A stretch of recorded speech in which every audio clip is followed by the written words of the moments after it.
ang pagpapakasakit ng ating Kristo ayon kay San Lucas. Nang dumating na ang oras, dumulog si Jesus sa hapag kasama ang kanyang mga apostol at sinabi niya sa kanila, Malaon ko nang inaasam-asam na makasalo kayo sa hapunang pampaskwang ito bago ako magbata. Sinasabi ko sa inyo, hindi na ako muling kakain ito hanggang sa ito'y maganap sa kaharian ng Diyos. hinawakan niya ang isang kalis at matapos magpasalamat sa Diyos ay ibinigay sa kanila. Sinabi niya, Kunin ninyo ito at paghati-hatian. Sinasabi ko sa inyo na mula ngayoy, hindi na ako iinom nitong katas ng ubas hanggat hindi dumarating ang kaharian ng Diyos. at dumampot siya ng tinapay at matapos magpasalamat sa Diyos, kanyang pinaghati-hati at ibinigay sa kanila. Sinabi niya, Ito ang aking katawan na ibinigay para sa inyo. Gawin ninyo ito bilang pag-alaala sa akin. gayon din naman, dinampot niya ang kalis pagkatapos maghapunan at sinabi, Ang kalis na ito ang bagong tipan ng aking dugo na mabubuhos dahil sa inyo. Ngunit kasalo ko rito ang magkakanulo sa akin. Papanaw ang anak ng tao ayon sa itinakda ng Diyos. Ngunit nakapangingilabot ang sasapitin ng taong magkakanulo sa kanya. at sila'y nagtanong-tanungan kung sino sa kanila ang gagawa ng gayon. Nagtalo-talo ang mga alagad kung sino sa kanila ang kikilanling pinakadakila at sinabi sa kanila ni Jesus, Ang mga hari sa mundong ito'y pinapanginoon ng kanilang nasasakupan, at ang mga may kapangyarihan ay napatatawag na mga tagatangkilik nila. Ngunit hindi gayon sa inyo. Sa halip, ang pinakadakila ang dapat lumagay na siyang pinakabata at ang namumunoy tagapaglingkod. Sino ba ang higit na dakila? Ang nakadulog sa hapag o ang naglilingkod? Hindi ba ang nakadulog sa hapag? Ngunit ako ay kasama ninyo bilang isang naglilingkod. Kayo ang nananatiling kasama ko sa mga pagsubok sa akin, kung paanong pinaglalaanan ako ng Ama ng kaharian. Gayon din naman, pinaglalaanan ko kayo ng dako sa aking kaharian. Kayo'y kakain at iinom na kasalo ko at luluklok sa mga trono upang mamahala sa 12 angkan ng Israel. Simon, Simon, makinig ka. Hiniling ni Satanas na ipahintulot naman sa kanya na kayong lahat ay subukin. Subalit, idinadalangin ko na huwag lubusang mawala ang iyong pananampalataya, at kapag nagbalik loob ka na, patatagin mo ang iyong mga kapatid. Sumagot si Pedro, Panginoon, handa po akong mabilanggo at mamatay na kasama ninyo. Pedro, ani Jesus, tandaan mo, bago tumilaok ang manok, sa araw na ito ay maikatlo mo akong itatatwa. Pagkatapos, tinanong sila ni Jesus, Nang suguin ko kayo ng walang dalang lukbutan, supot o panyapak, kinulang ba kayo ng anuman? Hindi po. tugon nila. Sinabi niya, Ngunit ngayon, kung kayo'y may lukbutan o supot, dalhin ninyo. Ang walang tabak, ipagbili ang kanyang balabal at bumili ng isa. Sapagkat sinasabi ko sa inyo na dapat matupad sa akin ang sinasabi ng kasulatan. Ibinilang siya sa mga salarin, sapagkat ang nasusulat tungkol sa akin ay natupad na. At sinabi ng mga alagad, Panginoon, heto po ang 2 tabak. Sapat na iyan. tugon niya. Gaya ng kanyang kinaugalian, umalis si Jesus at nagtungo sa bundok ng mga olibo at sumama ang mga alagad. Pagdating dooy, sinabi niya sa kanila, Manalangin kayo nang hindi kayo madaig ng tukso. Lumayo siya sa kanila nang may isang pukol ng bato, saka lumuhod at nanalangin. Ama, Wika niya, kung maaari, ilayo mo sa akin ang kalis na ito. Gayunmay, huwag ang kalooban ko ang masunod, kundi ang kalooban mo. napakita sa kanya ang isang anghel mula sa langit at pinalakas ang loob niya. Tigib ng hapis, siya'y nanalangin ng lalong taimtim. Tumulo sa lupa ang kanyang pawis na animoy malalaking patak ng dugo. Tumindig siya pagkapanalangin at lumapit sa kanyang mga alagad. Nagat nang niyang natutulog ang mga ito dahil sa tindi ng dalamhati. Bakit kayo natutulog? Tanong niya, Bumangon kayo at manalangin upang hindi kayo madaig ng tukso. nagsasalita pa si Jesus nang dumating ang maraming tao na pinangungunahan ni Judas kabilang sa 12. Nilapitan niya si Jesus upang hagkan. Sinabi nito sa kanya, Judas, ipagkakanulo mo ba ang anak ng tao sa pamamagitan ng isang halik? Nang makita ng mga alagad kung ano ang mangyayari, sinabi nila, Panginoon, mananaga na po kami. at tinaganga ng isa sa kanila ang alipin ng pinakapunong saserdote at natigpas ang kanang tenga nun. Ngunit sinabi ni Jesus, Wag, hayaan ninyo sila. hinipo niya ang tenga ng alipin at pinagaling. Pagkatapos, sinabi ni Jesus sa mga punong saserdote at sa mga pinuno ng mga bantay sa templo at sa matatanda ng bayan na naparoon upang dakpin siya. Ako ba'y tulisan at naparito kayong may mga tabak at mga pamalo? Araw-araw, nagtuturo ako sa templo at naroroon din kayo. Ngunit hindi ninyo ako dinakip. Subalit, panahon ninyo ngayon at ang kapangyarihan ng kadiliman ang mamamayani. Dinakip nga nila si Jesus at dinala sa bahay ng pinakapunong saserdote. Si Pedro na may sumunod sa kanya, ngunit malayo ang agwat. Nang maparikit na ang apoy sa gitna ng patio, naupo sa paligid ang mga taong naroon. Si Pedro na may nakiumpok sa kanila. Nakita siya ng isang utosang babae at siya'y pinagmasdang mabuti. Kasama rin ni Jesus ang taong ito. Sabi niya, ngunit itinatwa ito ni Pedro. Aba, hindi. Sagot niya, Ni hindi ko siya nakikilala. pagkaraan ng ilang sandali, napansin siya ng isang lalaki at nagtanong ito. Isa ka rin sa kanila, no? Ngunit sumagot siya. Nagkakamali kayo, Ginoo. Pagkalipas ng humigit kumulang na 1 oras, ay iginiit naman ng isa.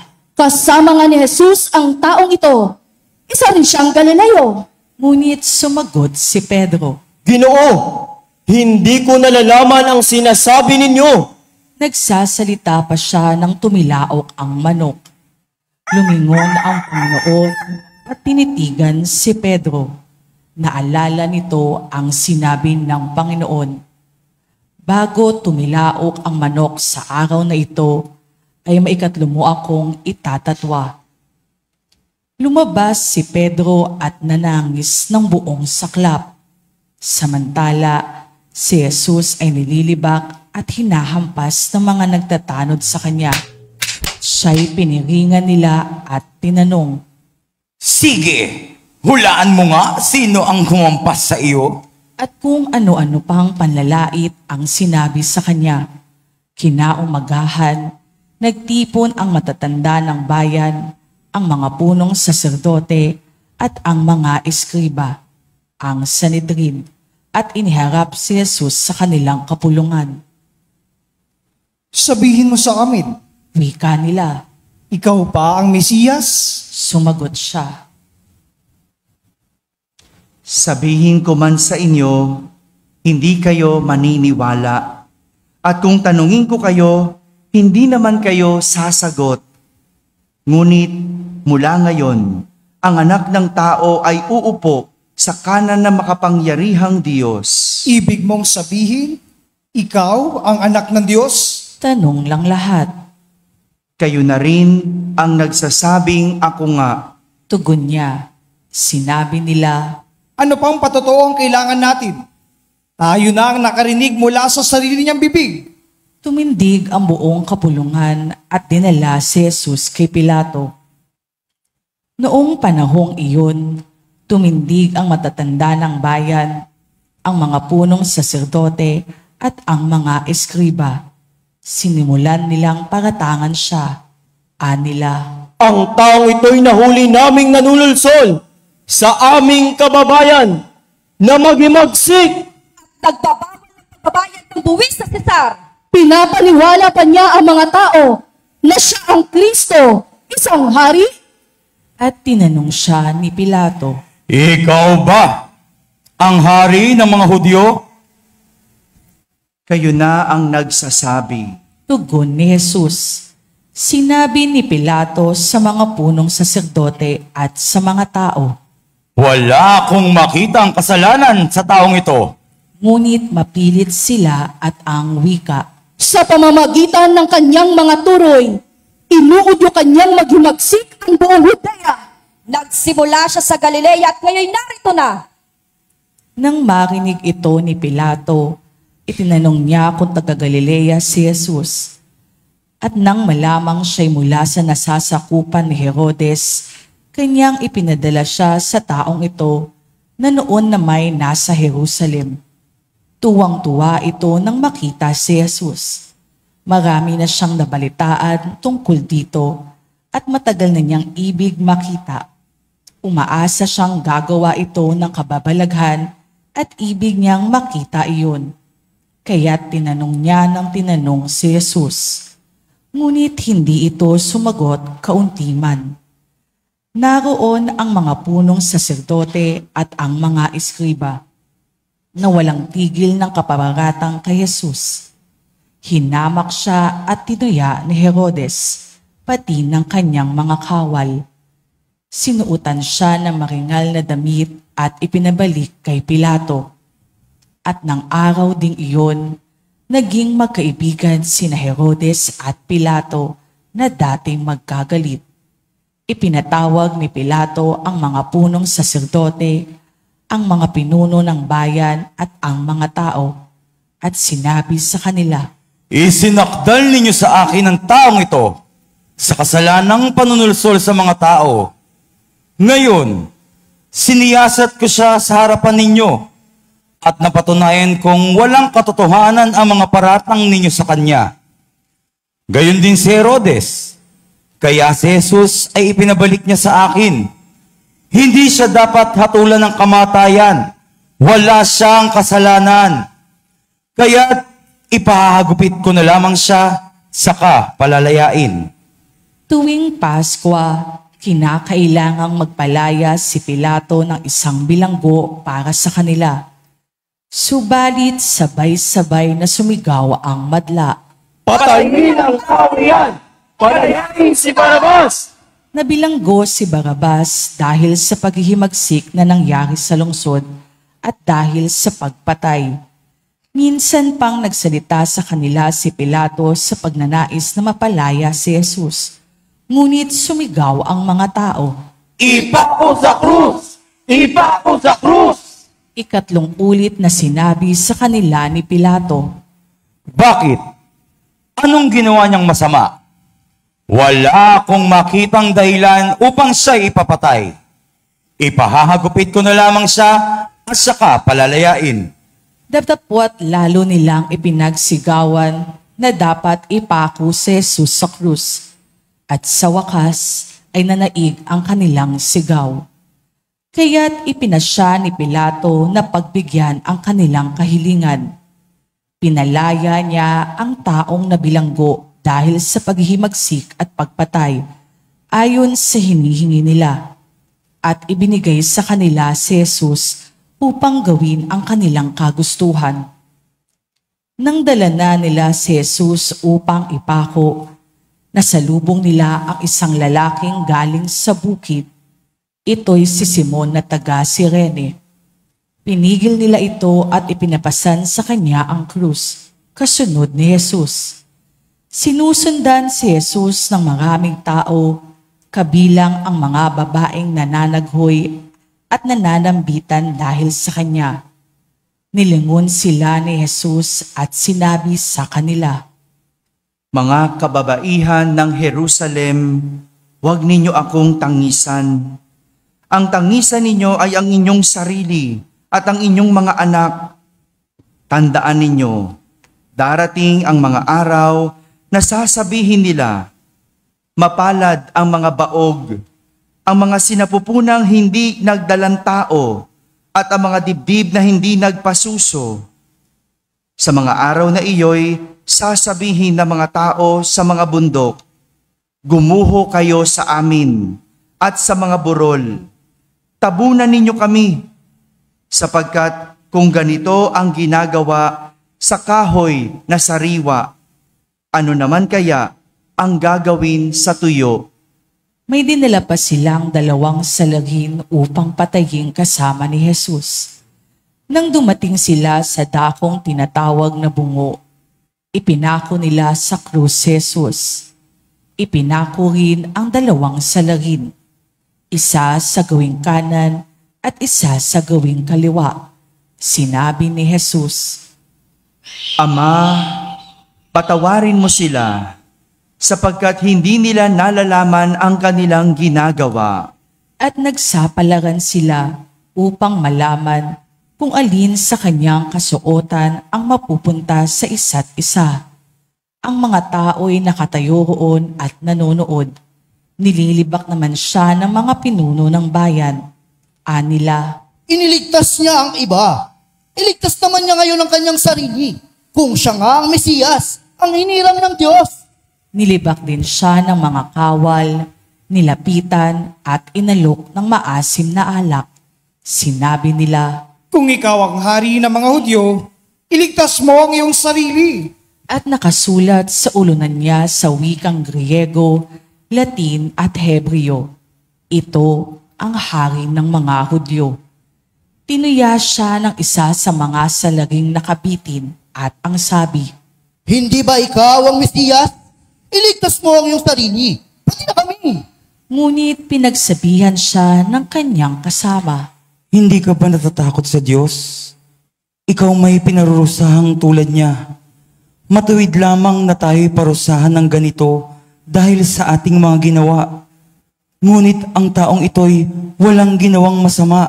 At sinabi niya, Jesus, alalahanin mo ako kapag naghahari ka na. sumagot si Jesus, Sinasabi ko sa iyo, ngayon di isasama kita sa paraiso.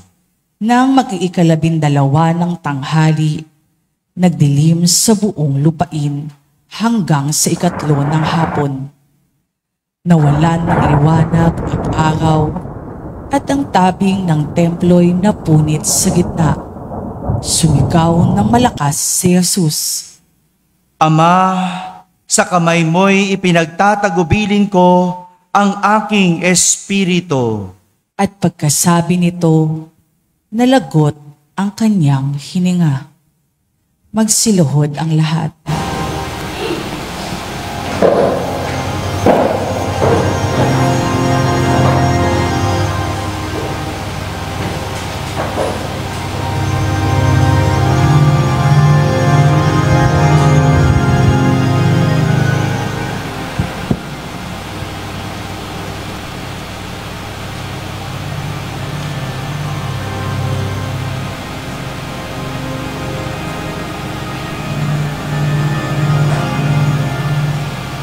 Magsitayo ang lahat.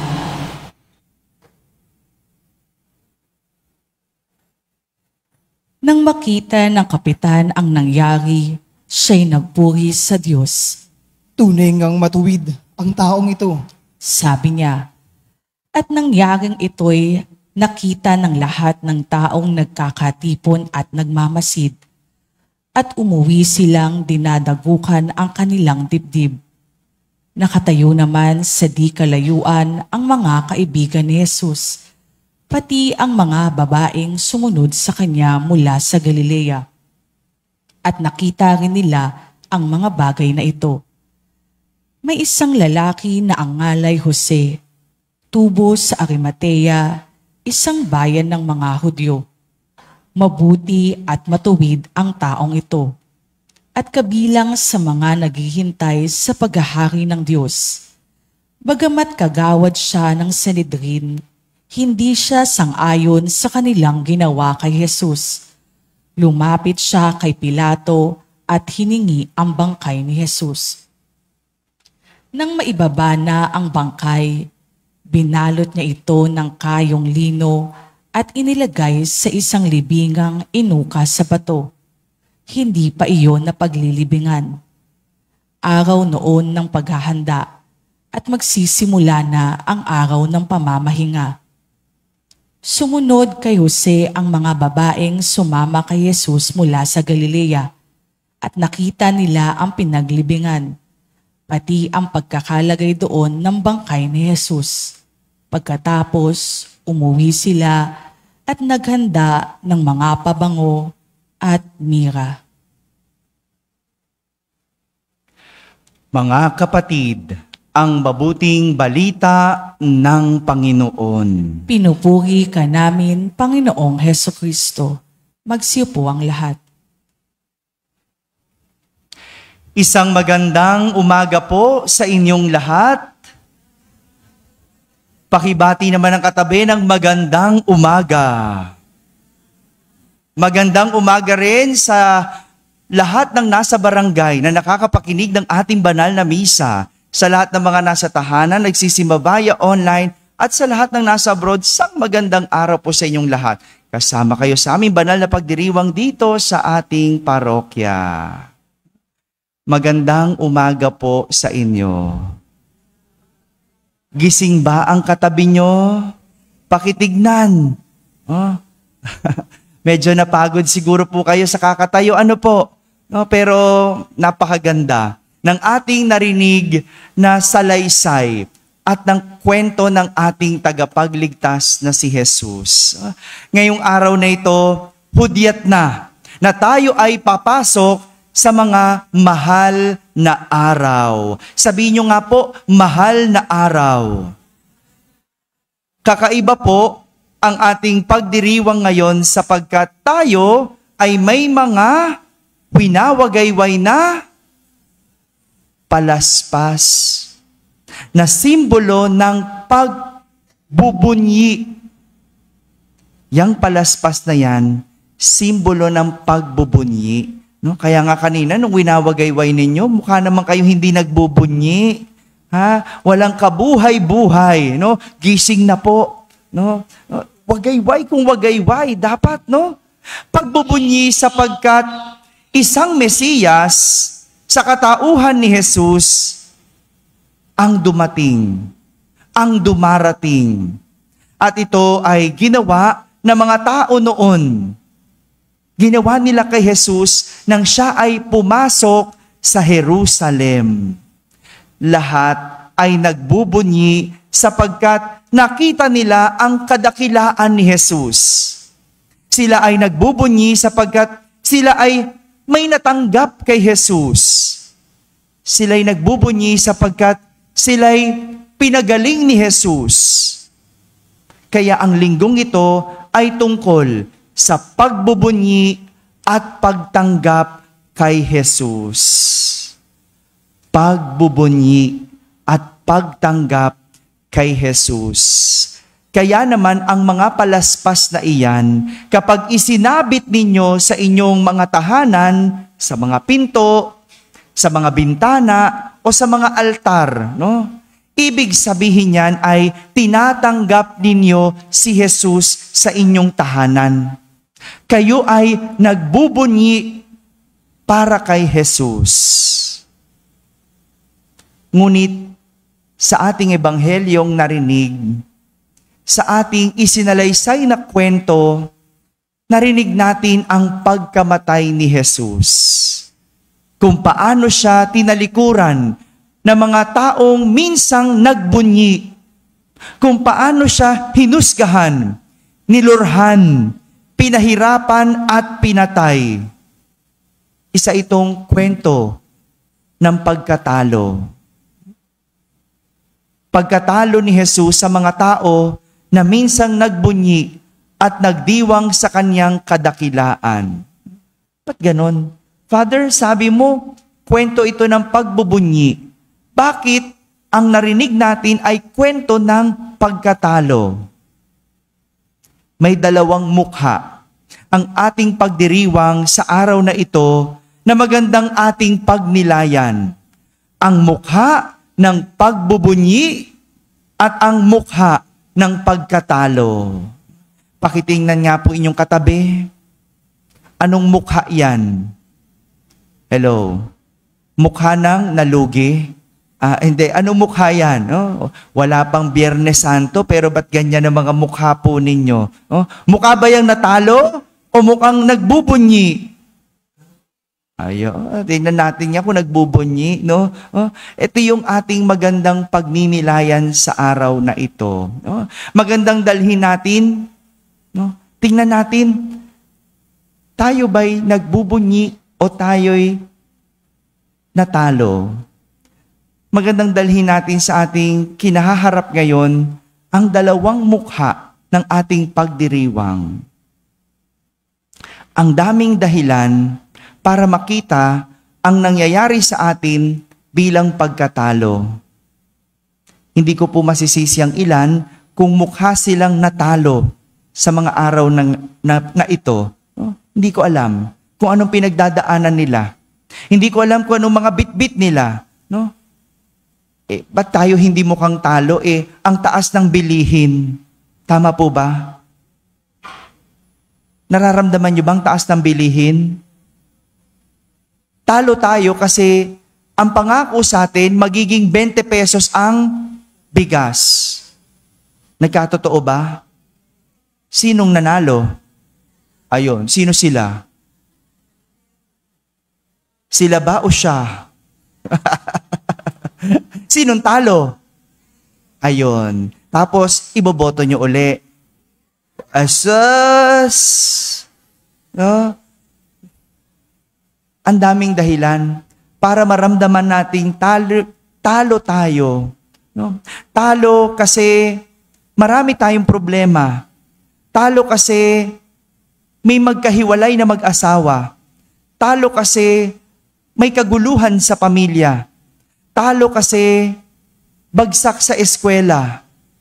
At kung ano-ano pang hindi magandang nangyayari sa ating buhay. Yan ang mukha ng mga natalo. At aminin natin, minsan ganito ang ating pakiramdam. Tayo ay talo. Nakaramdam na kayo ng pagkatalo? Ngunit sa kabila ng lahat ng tagpong ito, may sumisilip na liwanag. Liwanag mula sa mga tao. Andyan ang mga kwento ng mga natuto sa hirap ng buhay. Andyan ang mga kwento na tumatag dahil sa hiwalayan. Andyan ang kwento ng mga pinagbuti nang sila ay nakaranas ng pagkabagsak. Hindi lang naman kayong naghiwalay, marami pang iba. Hindi lang naman kayo ang namroblema, meron ding iba. Hindi lang naman kayo ang bumagsak, meron din ang iba. Pero bakit ang iba nagbubunyi ngayon? Kasi iba ang pagharap nila sa pagkatalo. Hinarap nila ito kasama ang Diyos. Hinarap ang pagkatalo kasama si Jesus. Yan ang mukha ng pagbubunyi. Nagbubunyi tayo dahil minsan man tayong natalo, hinarap natin ito kasama ang Diyos, kaya sa huli, nagbubunyi tayo kasama ang Diyos. Marahil, ang tagpo ng kamatayan ni Jesus ay isang pagkatalo para sa mata ng iba. Pero sa kanyang mata, ito'y isang pagbubunyi. Dahil ang kamatayan ay kanyang nagapi, kanyang tinalo para sa kaligtasan ng marami. Nakasalalay iyon sa mata kung paano mo titignan ang pangyayari. Para sa iba, ito'y pagkatalo. Pero para sa kanya, ito'y pagbubunyi. Alam niyo po, naalala ko yung isang kwento ng isang bata. No? Minsan, humiling siya sa Diyos. Sabi ng bata, Lord, gusto kong makita, masilip kung ano ang itsura ng langit at impyerno. Pinaunlakan siya ng Diyos at dinala ang bata sa isang silid. Sa silid na yon, nakita ng bata ang isang mesa at sa gitna ng mesa may masasarap na pagkain. Ngunit mapapayat ang mga tao. Tila gutom. Hindi masasaya kahit maraming masasarap na pagkain. Gutom sapagkat nakatali ang kanilang kamay. Nakatali ang isang kamay at meron lang silang isang mahabang kutsara. No, imagine niyo, no? Sa isang silid, may mesa sa gitna. Maraming pagkain. Lahat nakapalibot. Nakatali ang isang kamay. Hawak lang nila isang mahabang kutsara. Gaano kahaba? Sapat para abutin ang pagkain. Ngunit, ang problema, hindi sila makakain. Paano mo nga naman kakainin yun, no? Na-imagine nyo ba? Sasabihin ng iba, Father, kamayin na lang natin, no? Pag Pinoy yun, kinamay na, di ba? Pero ang haba-haba ng kutsara, paano kakakain? Hindi aabot sa iyong bibig. At yan ang nakita ng bata. Isang silid, maraming pagkain, may taong nakapaligid. Kutsarang mahaba, malungkot at gutom ang mga tao. Lumabas ang bata kasama ng Panginoon at muli binuksan ang isang silid. Sa silid na pinasok ng Diyos at ng bata, nakita nila isang mesa na maraming pagkain. Nakapalibot ang mga tao. Nakatali ang kamay, may mahabang kutsara. Ngunit, masaya at busog ang mga tao. Parehas na lugar, parehas na sitwasyon. Tinanong ng bata kung bakit ganon. Parehas naman ang sitwasyon, ngunit bakit magkakaiba ang tao? Sinabi ng Diyos, ang pinagkaiba nila ay kung paano nila tinignan ang sitwasyon at kung paano sila kumilos ng naaayon. Yung mga malulungkot, mapapayat na tao, sarili lang nila ang kanilang inisip. Sarili lang nila ang inisip pakainin. Ngunit yung mga masasaya at malulusog, natuto silang magpakain ng iba. Sa halip na unahin ng sarili, pakainin ang iba. Na-imagine nyo?